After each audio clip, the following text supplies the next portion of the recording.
روایت میں آتا ہے کہ ایک مرتبہ حضرت موسیٰ علیہ السلام بیمار ہو گئے تو اللہ تعالیٰ سے کہا کہ یا رب کریم میں بیمار ہوں، مجھے شفا عطا فرمائیں۔ تو اللہ تعالیٰ نے حضرت موسیٰ علیہ السلام کو حکم دیا کہ اے موسیٰ جا کر فلاں درخت کا میوہ کھاؤ، تمہیں شفا مل جائے گی۔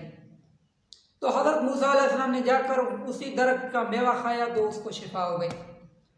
اچھا دوسری مرتبہ حضرت موسیٰ علیہ السلام پھر بیمار ہو گئے تو حضرت موسیٰ علیہ السلام اس درخت کے پاس گئے، وہاں سے میوہ کھایا تو حضرت موسیٰ علیہ السلام کو شفا نہیں ملی۔ تو حضرت موسیٰ علیہ السلام اللہ سے شکایت کرنے لگے کہ یا رب کریم وہی میوہ ہے، وہی درخت ہے، پھر بھی مجھے شفا کیوں نہیں ملی، حالانکہ جو آپ نے حکم دیا تھا اسی میوے کے درخت سے میں نے کھایا۔ تو حضرت موسیٰ علیہ السلام کو اللہ تعالیٰ نے فرمایا کہ اے موسیٰ اس درخت کے اندر کوئی شفا نہیں ہے، اس میوے کے اندر کوئی شفا نہیں ہے، شفا میرے ذات کے ہاتھ میں ہے، میں جسے چاہتا ہوں اسے شفا دیتا ہوں۔